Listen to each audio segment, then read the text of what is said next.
E.T. Can you say that? Can you say E.T.? E.T. E.T. The image of a boy and an alien flying across the moon on a bicycle became the symbol of movie magic itself. E.T., the extraterrestrial, landed in theaters on June 11, 1982, and proved that Steven Spielberg could make audiences cry over a puppet so ugly it traumatized the actress playing the mom, while simultaneously becoming the highest-grossing film of all time. Spielberg directed his most personal film, transforming his childhood loneliness after his parents' divorce into a story about an alien botanist stranded on Earth who befriends a lonely kid. Do you talk? You know, talk. Me, human. Boy. Elliot. Henry Thomas played Elliot, the boy who discovers E.T. and hides him from authorities. Drew Barrymore was Gertie, the little sister whose genuine reactions came from believing E.T. was actually real. And Dee Wallace was the mom trying to hold her family together while not noticing the alien living in her son's closet. The film cost $10.5 million, looked like it cost 3 times that, and earned $792 million worldwide, while making everyone sob over a creature that looked like a melted tortoise. It spawned merchandise, video games, endless parodies, and established Spielberg as the most commercially successful director in history. But behind every glowing finger and heartfelt goodbye was chaos. Child actors genuinely terrified of the puppet, crew members operating E.T. while hidden inside cabinets and floorboards, and creative choices so risky that the studio begged Spielberg to change them. Before we dive in, make sure to hit that like button and subscribe because it really helps the channel grow. Now, let's investigate 15 wild facts about E.T. the Extraterrestrial, starting with number 15. Number 15. Harrison Ford shot scenes as Elliot's principal, and Spielberg cut them all. Harrison Ford appears nowhere in E.T., but he filmed an entire scene as Elliot's school principal that was completely cut from the final film. Ford did the cameo as a favor to Spielberg and his then-girlfriend Melissa Matheson, who wrote the E.T. screenplay. The scene showed Elliot being disciplined by his principal for releasing frogs in biology class.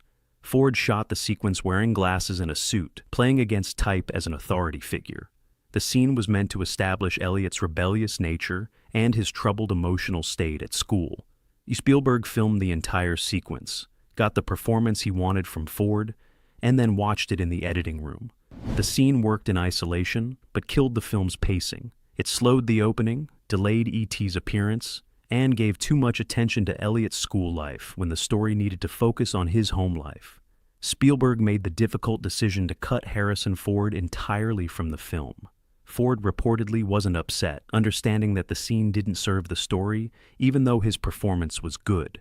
The deleted scene has never been officially released. I see you fine young people from good homes, every advantage. Spielberg has said he doesn't want to include it in special editions because the cut was correct and adding it back would weaken the film. Here's the celebrity cameo nobody saw. One of the world's biggest movie stars filmed a complete scene in the year's biggest movie, and audiences never knew because the director chose story over star power.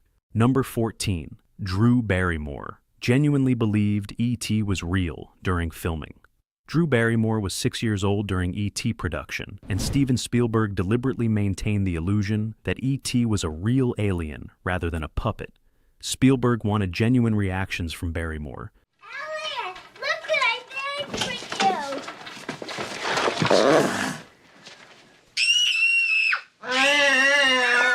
you. So he never broke character around her or explained how the puppet worked. Spielberg would talk to E.T. between takes, asking the puppet how it was feeling and treating it like a living creature. The puppeteers operating E.T. would respond in character, maintaining the alien's personality whenever Barrymore was present. Barrymore developed a genuine emotional attachment to E.T., treating the puppet as her friend.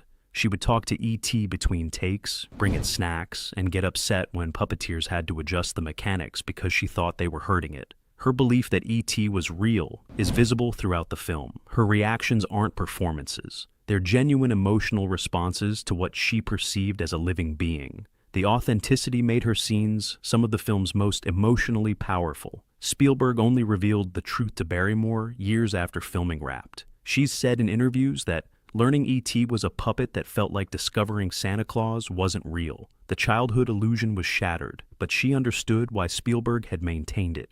Here's the directorial deception that created magic.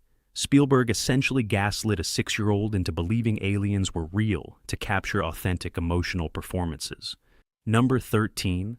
E.T. was designed by the same artist who created the alien xenomorph. E.T.'s design came from Carlo Rambaldi, the Italian special effects artist who'd previously created the terrifying xenomorph creature for Ridley Scott's Alien just 3 years earlier. The same hands that built cinema's most horrifying monster created its most lovable alien. Rambaldi was hired specifically because of his alien work. Spielberg wanted someone who could create a believable extraterrestrial, and Rambaldi had proven he could make audiences believe in creatures from other worlds. The irony of asking the xenomorph designer to create a friendly alien apparently didn't bother anyone. Rambaldi worked from Spielberg's concept sketches, which were inspired partly by paintings of Albert Einstein, Carl Sandburg, and Ernest Hemingway. Spielberg wanted E.T. to have an old, wise face that conveyed intelligence and sadness. Rambaldi translated those ideas into foam, latex, and mechanics. Separate artistic part and mechanical part. All mechanical parties are inside or outside of the camera, but it's very important. The design process took months. Rambaldi built multiple versions of E.T. with different capabilities: a full-body suit for walking scenes, an animatronic head for close-ups, and various partial figures for specific shots. Each version had to look identical while serving different technical purposes. The final E.T. design had over 150 animatronic parts, including 85 points of movement in the face alone.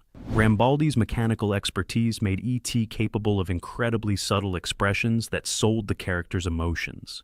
Here's the design irony. The artist who made audiences scream in terror at the xenomorph made them cry with love for E.T. The same creative mind built cinema's scariest and sweetest aliens. Number 12. Spielberg told Henry Thomas his dog died to make him cry on camera. Steven Spielberg used a controversial directing technique to get genuine emotional performances from Henry Thomas. He would tell Thomas to imagine his dog had died right before filming emotionally intense scenes. The method worked, but has been criticized as psychologically manipulative. For scenes requiring Elliot to cry or show deep sadness, well, he's mine, and he lives with me, and he likes me. And he wants to stay here. He likes it here. Spielberg needed authentic emotion from a child actor who couldn't necessarily access those feelings on command. Adult actors have technique and life experience to draw from. 9-year-olds don't. Spielberg's solution was to give Thomas specific emotional scenarios to imagine. The most frequently used was asking Thomas to picture his beloved dog dying or being taken away forever. Thomas would think about losing his pet, genuinely become sad, and Spielberg would roll camera to capture the real tears. The technique produced incredibly authentic performances. Thomas's emotional scenes feel real because the sadness he's experiencing is real, even if the source isn't the scripted situation. His tears for E.T. were actually tears for his imaginary dead dog. Modern child psychologists and acting coaches have criticized this approach as potentially traumatic. Repeatedly asking a child to imagine beloved pets dying could create genuine psychological distress. Spielberg was essentially using emotional manipulation to get better performances. Thomas has said in interviews that he understood it was directing technique and wasn't traumatized by it, but the ethics of the approach remain debated in film education. Here's the directorial manipulation. Spielberg made a child repeatedly imagine his dog dying to capture authentic sadness. The tears that made audiences cry came from manufactured grief about pets. Number 11. Henry Thomas improvised the audition that made Spielberg cry. Henry Thomas won the role of Elliot through an audition improvisation so emotionally powerful that it made Steven Spielberg cry. The audition has become legendary in Hollywood as an example of child acting at its finest. Spielberg asked Thomas to perform an improvisation where government agents were taking E.T. away, and Elliot had to protect his friend. There was no script, just the scenario. Thomas had to create the entire scene spontaneously while Spielberg watched. Thomas created a desperate plea to imaginary agents, begging them not to take E.T. insisting the alien was his friend and they had no right to separate them. The improvisation was raw, emotional, and completely authentic. Thomas wasn't performing. He was genuinely accessing deep emotional pain. Spielberg started crying while watching the audition. He stopped the camera, told Thomas he got the job, and knew immediately he'd found his Elliot.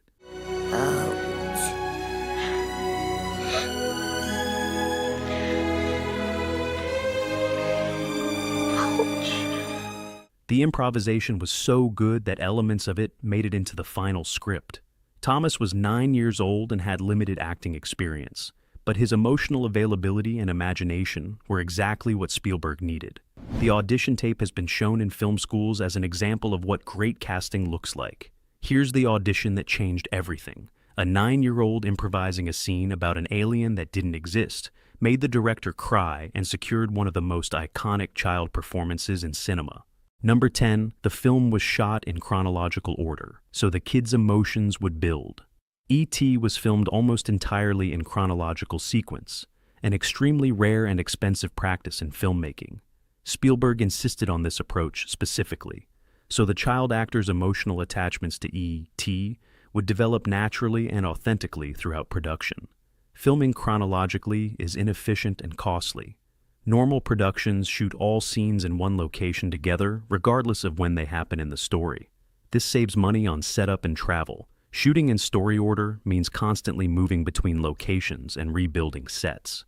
Spielberg believed the financial cost was worth it because the children's performances would be more genuine. As production progressed, the kids would form real bonds with the E.T. puppet and the puppeteers. By the time they filmed the goodbye scenes, the emotional attachments would be real. Elliot, why don't you come with me? No! No! No! Sorry. No! The strategy worked. By the end of filming, the child actors were genuinely sad about finishing the movie and saying goodbye to E.T. Their tears in the final scenes weren't acting. They were real grief about production ending. Shooting chronologically added approximately $1 million to the budget and extended the production schedule by weeks. Spielberg argued that the authentic emotional performances were worth every penny and every extra day. Here's the expensive emotional investment. Spielberg spent $1 million in weeks of time just to make children genuinely sad. The financial waste was strategic artistry. Number 9, E.T.'s voice was performed by a chain-smoking elderly woman.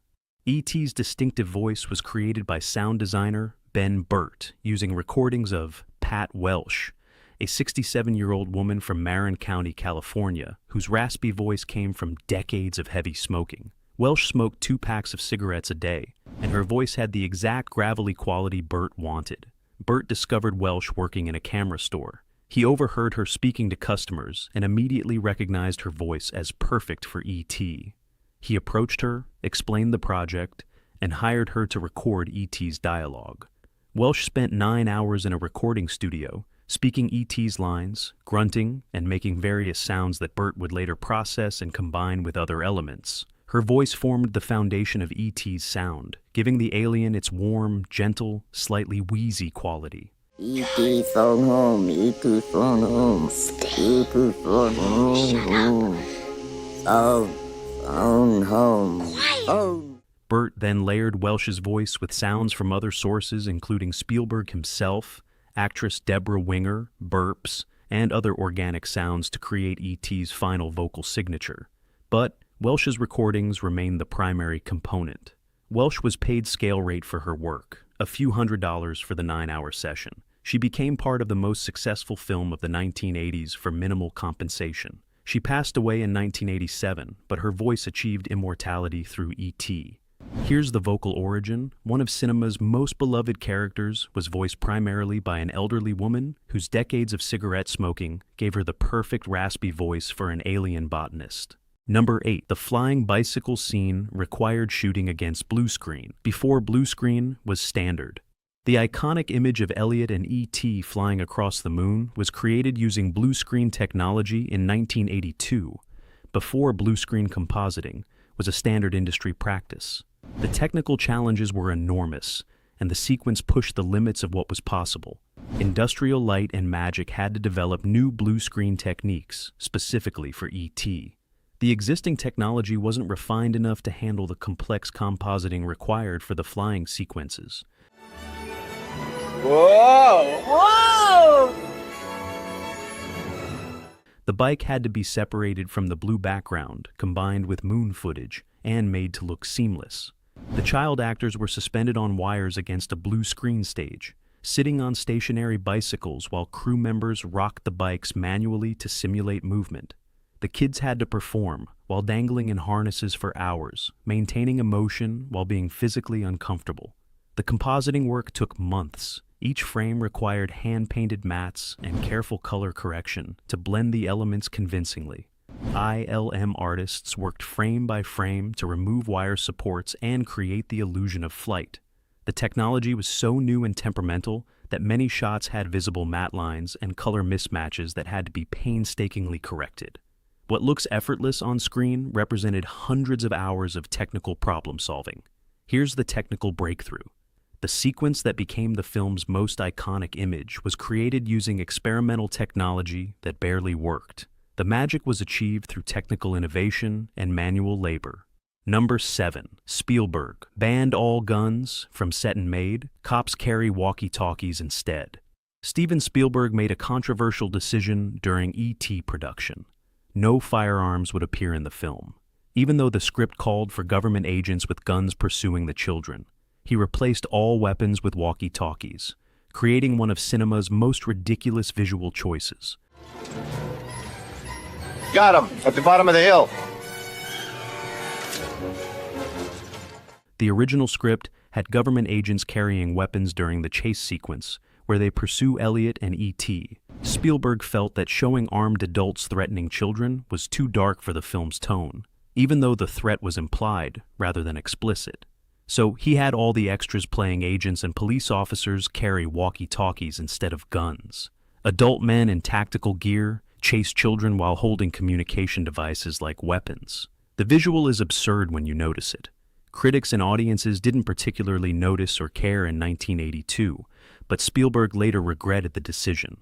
In 2002, for the 20th anniversary special edition, he digitally replaced the walkie-talkies with guns using CGI, restoring what should have been there originally. Then he regretted that decision. For subsequent releases, Spielberg reverted to the walkie-talkie version, admitting that digitally altering his original artistic choice was wrong, even if the original choice was questionable. Here's the creative choice Spielberg regretted twice. First, he replaced guns with walkie-talkies, then replaced walkie-talkies with digital guns, then replaced digital guns back with walkie-talkies. The flip-flopping revealed his uncertainty about the right creative approach. Number 6. Multiple performers operated E.T. simultaneously from hidden positions. E.T. was never operated by a single performer, but required multiple puppeteers working simultaneously from various hidden positions around the set. Bringing E.T. to life was a complex coordinated effort involving up to 4 people at once. Mime artist Caprice Roth performed inside the E.T. suit for walking scenes, giving the alien its distinctive waddle and movement. Roth was small enough to fit inside the suit. Appointed 2 guys to keep E.T. alive, so whenever you came over to talk to him, he could react to you. And had the physical training to create believable alien movement. For stationary scenes, E.T. was operated remotely by puppeteers hidden underneath platforms, inside cabinets, or behind false walls. One operator controlled the eyes, another the mouth, a third the neck movements, and sometimes a fourth handled arm gestures. The set had to be designed with hidden compartments and crawl spaces where puppeteers could position themselves to operate E.T. without appearing on camera. Scenes were carefully blocked to ensure camera angles didn't reveal the hiding spots. Communication between puppeteers was constant. They wore headsets to coordinate movements and ensure E.T.'s actions looked natural, rather than like independent body parts being controlled separately. The coordination required was immense. Spielberg himself often operated the eyes while other performers handled the rest, creating a bizarre scenario where the director was literally inside his own film's set, coordinating with hidden performers. Here's the collaborative illusion. E.T.'s every movement required multiple people hidden throughout the set, working in perfect coordination. The alien that looked so real was actually several humans pretending to be one creature. Number 5. The Reese's Pieces product placement made Mars executives regret refusing Spielberg. M&M's was Spielberg's first choice for the candy that Elliot uses to lure E.T., but Mars executives refused to allow their product in the film. Hershey's jumped at the opportunity with Reese's Pieces, and the product placement became one of the most successful in marketing history. Mars executives reviewed the script and decided they didn't want M&M's associated with an alien movie. They worried the alien character might be scary, or the film might flop. I was really determined with E.T. to test the effects extensively, the mechanical effects, before I ever got to the floor, because I knew when I got to the floor. They declined Spielberg's offer without negotiating. Hershey agreed immediately to feature Reese's Pieces. They paid nothing for the placement, but committed to promoting the film in their advertising. It was a relatively new product that needed exposure. After E.T. released and became a phenomenon, Reese's Pieces sales increased by 65% within 2 weeks. The candy that had been struggling in the market became a household name overnight. Hershey's stock jumped. The product placement is studied in business schools as a perfect case study. Mars executives watched their competition benefit from the opportunity they had refused. M&M's missed out on being associated with the most successful film of the decade. The decision became legendary as one of the worst marketing rejections in corporate history.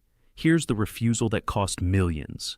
Mars said no to E.T., and Reese's Pieces became a cultural icon. The executives who worried about the film flopping watched their competition profit from the biggest hit of the 1980s. Number 4. Spielberg. Directed the entire film from video monitors and never looked through the camera. Steven Spielberg directed E.T. entirely by watching video monitors showing what the camera was capturing, never once looking through the camera viewfinder. This was revolutionary in 1982, when most directors worked with their eye pressed to the camera. Spielberg used a video assist system that transmitted the camera's view to monitors positioned near him. He could watch the scene unfold on screen while simultaneously directing actors and coordinating puppeteers. This let him see the frame exactly as audiences would, while maintaining awareness of the entire set. The approach was particularly valuable for E.T. because Spielberg needed to coordinate multiple elements simultaneously. He could watch E.T.'s performance on the monitor, while directing the child actors and operating E.T.'s eyes himself from underneath the puppet. Other directors mocked the approach as impersonal and disconnected from the craft. They argued that looking through the lens was essential to understanding the image. But I had all the story. Pretty much I had the whole narrative plot in my head. The success of E.T. vindicated Spielberg's approach. Within a decade, video monitors became standard on every major production. The technique Spielberg was criticized for became industry standard practice. Here's the innovation that seemed wrong. Spielberg's refusal to look through the camera was considered unprofessional until E.T. became the biggest hit in history. Then everyone copied him. Number 3. Spielberg screened Satyajit Ray, films to teach the kids naturalistic acting. Steven Spielberg prepared his young cast for E.T. by screening films by Indian director Satyajit Ray, specifically the Apu trilogy, to teach them naturalistic performance styles rather than typical Hollywood child acting. The kids watched foreign art films as their primary acting training. Spielberg hated the overly precocious theatrical style that dominated child performances in Hollywood films. Kids who delivered lines like miniature adults, who hit marks and played to the camera, who performed rather than behaved. He wanted something completely different. For E.T. Ray's films featured child performances that felt completely real and unaffected. The young actors in the Apu trilogy didn't seem to be acting at all. They appeared to simply exist in front of the camera with total naturalness. Spielberg wanted that quality. He gathered Henry Thomas, Drew Barrymore, and Robert McNaughton and made them watch Pather Panchali and other Ray films. He explained that this was how he wanted them to perform, not acting, but being. Not delivering lines, but living them.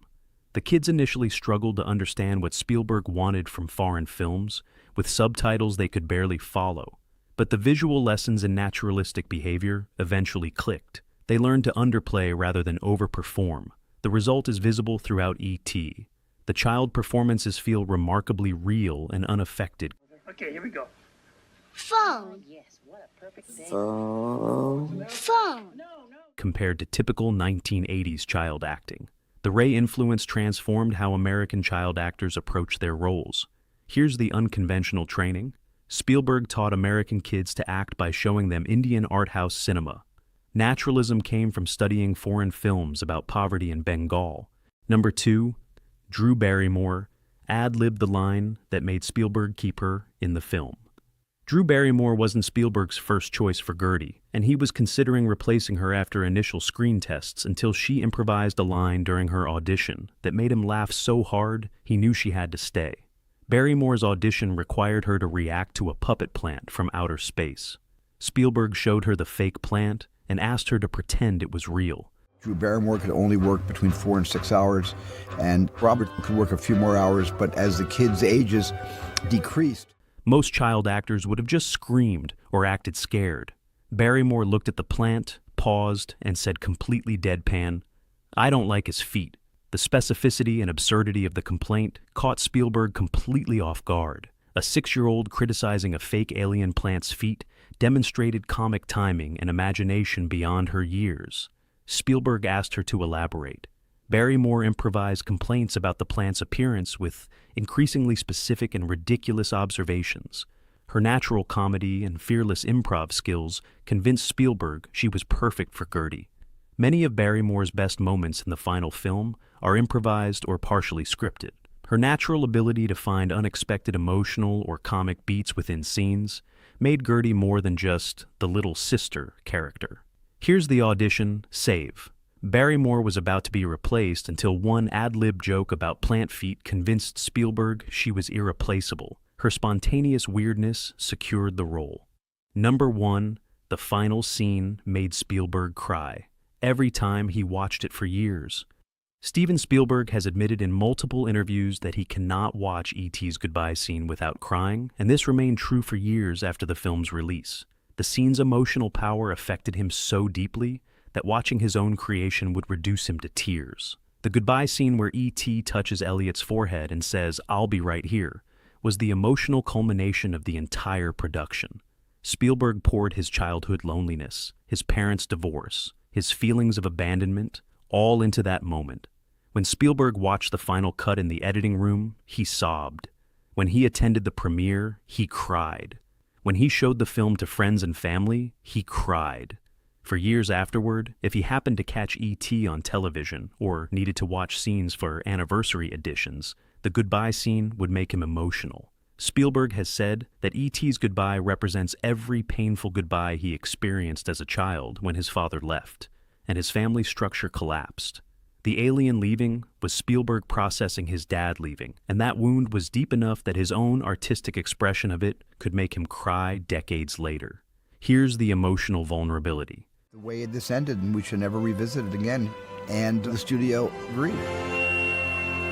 I'll be right here. The director who created the scene cannot watch it without being destroyed by it. Spielberg's most successful film is also his most personally painful work. And there you have it. 15 wild, weird facts about the film that made everyone cry over a puppet and redefined what blockbusters could be emotionally. From Harrison Ford's deleted cameo to Drew Barrymore genuinely believing E.T. was real to Carlo Rambaldi. Designing both the scariest and sweetest aliens in cinema to Spielberg, telling Henry Thomas his dog died to make him cry to teaching kids acting through Satyajit Ray films, E.T., the extraterrestrial, was controlled chaos disguised as heartwarming family entertainment. The film that required Spielberg to emotionally manipulate children, that was shot chronologically at enormous expense just to make kids genuinely sad, that featured multiple performers hiding in cabinets operating one alien, became the most successful movie of its time. The production where Henry Thomas improvised his way to stardom, where Mars refused what became Reese's Pieces' greatest triumph, where Spielberg directed from video monitors everyone mocked, created something that transcended its technical limitations. Which facts surprised you most? Drop your answers in the comments below. And if you enjoyed this deep dive into the film that proved puppets could make grown adults sob, smash that like button, and subscribe for more behind-the-scenes stories about the movies that defined our childhoods. Thank you for watching, and until next time.